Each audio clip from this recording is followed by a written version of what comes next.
Hello and welcome into the RotoWire Esports show. My name is Andrew Laird, joined as always by Ethan Sexton. This time to talk about Saturday's four-game LPL LCK slate. Ethan, you nailed BLG yesterday, and I had BLG in every lineup, and I just couldn't find the right combo. I had one with JDG, which before that matchup I'm like, I'm gonna crush today. Then they lost the first game, and I'm like, uh-oh. And then I actually did have a BLG EDG lineup that just wasn't nearly enough. But man, when you get an underdog right, it makes things so much nicer. Yeah, it's a good feeling for sure, and especially the way we've seen upsets so many this year. Being on the right side of an upset is way better than when you're playing one of these expensive teams and they get crushed. So Right. yeah, it's definitely a good feeling, and we liked BLG, but it was hard picking out the other side to go with today. And of course, this happens every time we do this, I think, but I think HLE was the team to combo them with. Yep. As far as at least if you were going to take down a GPP today. And of course, yesterday again, I believe we said that would be the most overlooked, maybe the lowest scoring series, which was dumb. So I guess if we say that about any series going forward, we know actually that's the one we need to target. Yeah, you just got to stack that one as much as possible. That's the way it feels. Yeah. So right about some things, wrong about others, man. That's how it's going to go. 50. Yeah, I don't know if I have to just reevaluate HLE. I just don't. I don't know. I just never get to that point where I'm I'm going to play them when they're it just seems like everybody's better. I think it's just I don't know, they're not as exciting, but the LCK right now kind of is, I don't know, it's sort of like a crapshoot, especially when you think about Damwon getting crushed by Fred at Brion the other day. It's been kind of a weird, I don't know, the top team, Gen G, looks really good, and then T1 and Damwon looked good, but both have losses. In Damwon's case, they have that freak loss the other day, and then all the teams below that are they could all. It sort of feels like they could all beat each other. Although I'm still not very high on this Fred at Brion team. It kind of feels like there's one top dog right now, and then a couple other teams that look all right, and then a bunch of teams that can kind of beat up on each other. Yeah. So speaking of Damwon, they're back on this slate. Yep. We have Top Esports as the biggest favorite. The last time I checked, they were minus 1,300 against LGD. Yep. Damwon is next. They were about a minus 1,000. I believe they were minus 1,700 against Fred at Brion, though, and then got swept. So the odds that they lose two series in a row as 90% favorites seems unlikely, but we'll get into that. Then Red Force favored over that hot Fred at Brion team. And then I think the series that's probably going to decide where everyone goes, FPX and Suning. I wanted to really like Suning, and I feel like it's one of those where I need to learn my lesson, but I don't think I'm ready to learn it yet. Right. So we should start off by just saying that. So let's start with that FPX Suning series and just talk about the fact that FPX have to bring in this new jungler, Bo. Yep. Tien is out. I guess he's had some injuries and things of that nature, and it sounds like his mental health wasn't the best based on some of the things I was reading. He wasn't enjoying playing, and so he's going to take a backseat role at least for now. And they're bringing in this guy Bo, who I don't know a ton about. Honestly, he was on eStar's Academy team. A couple people that I trust told me that I guess FPX had scrimmed with him at some point. I don't know if it was before the season started or what the deal was exactly, but I really don't know a ton about him. Don't know is he a hot prospect? I have no idea, to be honest. So he's coming in for that series, and I think I would have been all over FPX with if Tien was in. And then I realized, once salaries came out, FPX are I would have guessed that FPX would have been the underdogs. Yeah. But they're actually favored. Although they're priced, both teams are priced pretty close together in that matchup. I would have been all over FPX, I think, with Tien in. And Tien hasn't been, he's been pretty good still, but he's been kind of injured. So I don't know. Like, it's just, is it going to be a big downgrade? It's really hard to say without seeing it, right? So it's a little bit risky there, and obviously we know Suning are a very good team that can beat anyone. Although they did have, they smashed Top Esports and then they've lost 2 straight series, right? So it's not like they're the safest team right now either. But I feel like that series should be a high-scoring one, kind of a blockbuster. That's the marquee matchup, obviously, for tomorrow. And I lean FPX still. I'm just really high on this FPX roster, honestly. Like, I love Nuguri, I love Doon B, I love LWX and Crisp. And although they're bringing in this new jungler, if they had been scrimming with him prior to the season a little bit, it won't be like a completely new synergy type deal going on. So I think I still lean FPX with, of course we know that Suning could come out and win that series, though. Yeah, I tried to, basically every combination works with Suning because they're obviously prices the underdog, so they're a little cheaper. Yep. FPX makes it a little tougher. Given how big favorites Top and Damwon are, do you think just everybody avoids this Red Force team? And if so, like, should we, they're there, they could win. Fred Brian obviously coming off that huge win against Damwon, but like, I can't imagine people are really going to that game and being like, I need some of that game.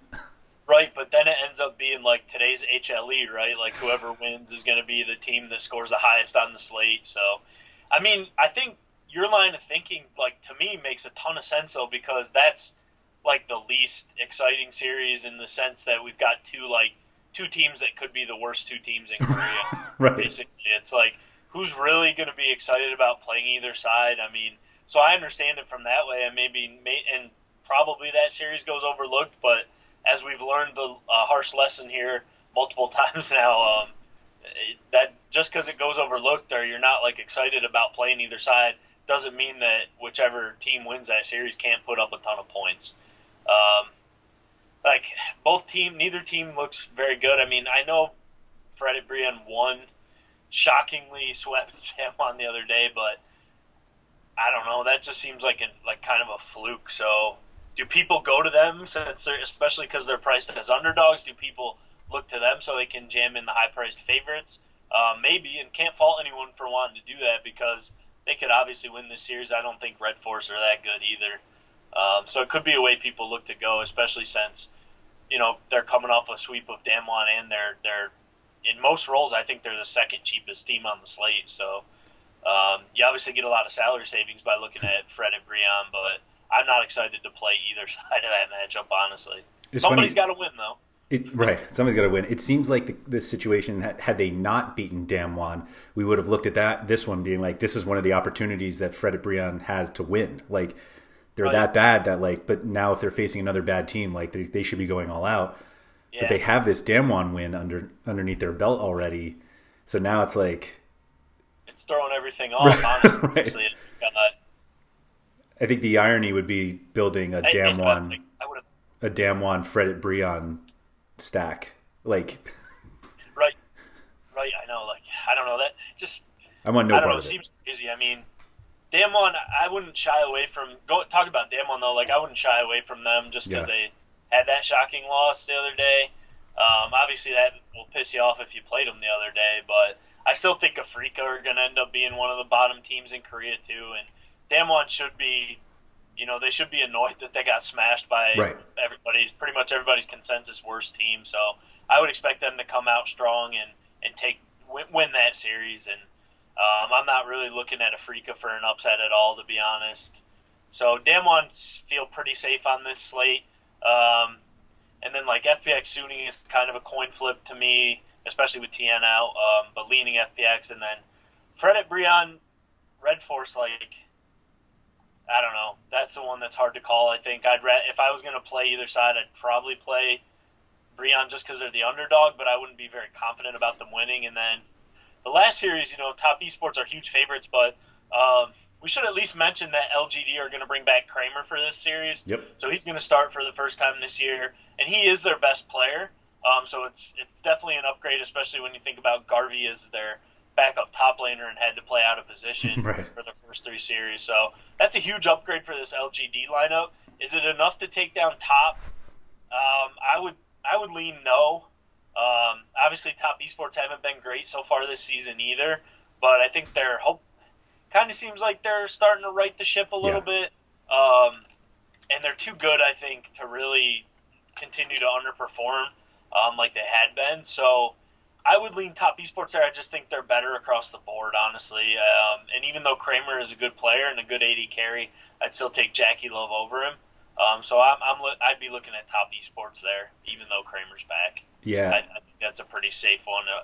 I think top and Damwon are the safest teams on the slate, and it's just, do they score enough points? So top has the most expensive player at each position, and they're just so expensive. I'm pretty sure, at least if you're looking for one of the carry captains, I don't think you can do it with any of the favorites. No. And you can't even do it with Suning, which is like crazy to not even be able to do. I mean, Suning's probably expensive for an underdog, but to not even be able to do it with an underdog is making me wonder if more people are going to play Damwon because they're at least a little more salary-wise, they're a little more attractive, that you can play something like Damwon, Suning, or I wonder if you can play Damwon FPX. Probably not.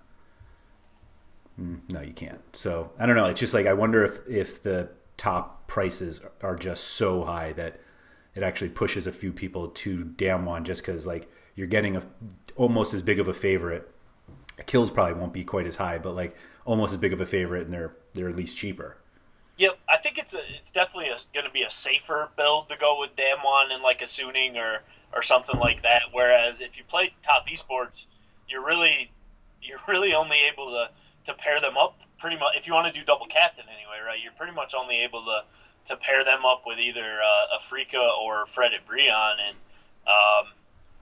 do you really feel great about either of them winning? I mean, I guess like maybe we'll see some top esports Fred at Brion lineups tomorrow, just because that Fred at Brion Red Force series, two of the worst teams in the league probably, so they certainly could win. Like they beat Damwon the other day, and they were 94% odds to lose or whatever it was. So I'd give them, they definitely got a chance in that series to win, and it's a way you can fit in top esports as the biggest favorite on the day. So I wouldn't necessarily shy away from Damwon though, thinking they might not put up high kill totals. I mean, they could certainly match a top esports or the winner of that Fun Plus Phoenix Suning series. So I wouldn't shy too far away from Damwon either, or be too concerned about them scoring low. But obviously we usually like to look at the LPL games for the higher kills. So yeah, I think Tess or top esports are the safest team on the slate, probably, along with Damwon, and then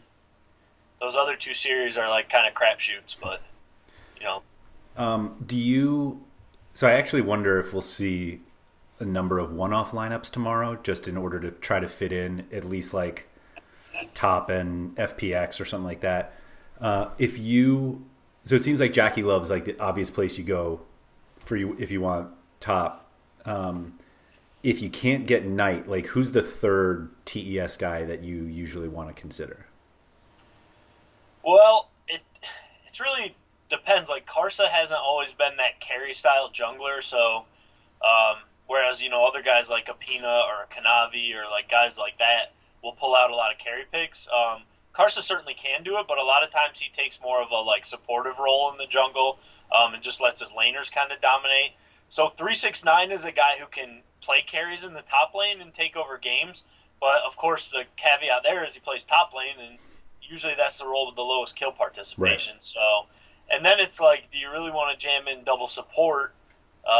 With supports, haven't always, it used to be in the past that supports would pretty much always be the players that would have the highest kill participation. Sure. But lately, and it does still happen, of course, but lately it's not as set in stone that they're going to have high kill participations either, and their upside is so capped because they're not actively looking for kills. It'd probably be Karsa because junglers have been very impactful no matter which league we're looking at so far this season. So even if he's not playing carries, he could end up with the highest kill participation on the team. So I'd probably be Karsa as the third place I would look for top esports lineups. Okay. That's usually where I end up, but I just wanted to make sure I wasn't going down the wrong path there. Nope, jungle's always like the third. If you can't fit the double AD carry, double mid, I would pretty much always look double jungle before looking elsewhere because they're going to be heavily involved with plays across the map. So, it's just that a guy like Karsa doesn't always play the Graves or the Nidalees or the champions that end up getting a lot of kills from the jungle. He certainly can, but it tends to be that he plays a more supportive role. So his upside's a little bit capped in that sense, but if he makes up for it with kill participation, then he could still put up a very good score. Makes sense. Do you think LGD provides greater leverage than Afrika? Like basically, like which huge underdog do you think is like? I'm trying to figure out. I just have to assume that top are the highest owned just because they're the best ones on the slate, which obviously gives LGD the possibility of being the best leverage of there. But like I don't know, this Damwon team, like that Fred at Brion upset is just completely thrown me, which is funny because like I went the other way with when top lost to Suning. I was like, oh, that just means Suning's really good. Whereas I didn't take Fred at Brion's win over Damwon and be like, oh no, Fred at Brion's good, which is now hurting me both ways. Yeah, I think the Suning thing, like at least like we've talked about it, like Suning were world's runner up at least, like so we knew they were a good team, so it shouldn't have shocked us too much that they beat top esports. But to answer your question, I think probably LGD are the lowest owned team on the slate, I'm gonna guess, and I think it's mostly because people might shy away from Damwon or take a shot playing against Damwon just because they lost in such shocking fashion earlier this week. But I just think this Afrika team kind of sucks. So I wouldn't really be excited about playing against Damwon tomorrow. But I think you could see some people taking shots there, just trying to get another upset of Damwon. But it's hard to say though because top obviously haven't looked great this year, but I think they're rounding the corner a bit here, and although LGD will have their best player back, I'm not sure it's going to be enough to take down top tomorrow. Makes sense. Yep.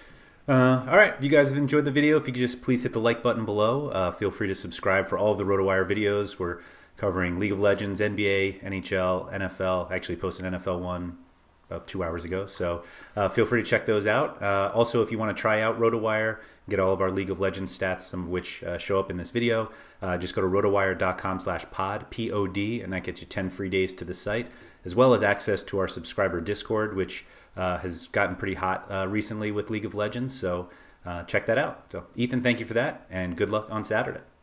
All right, thanks, Andrew. Talk to you tomorrow.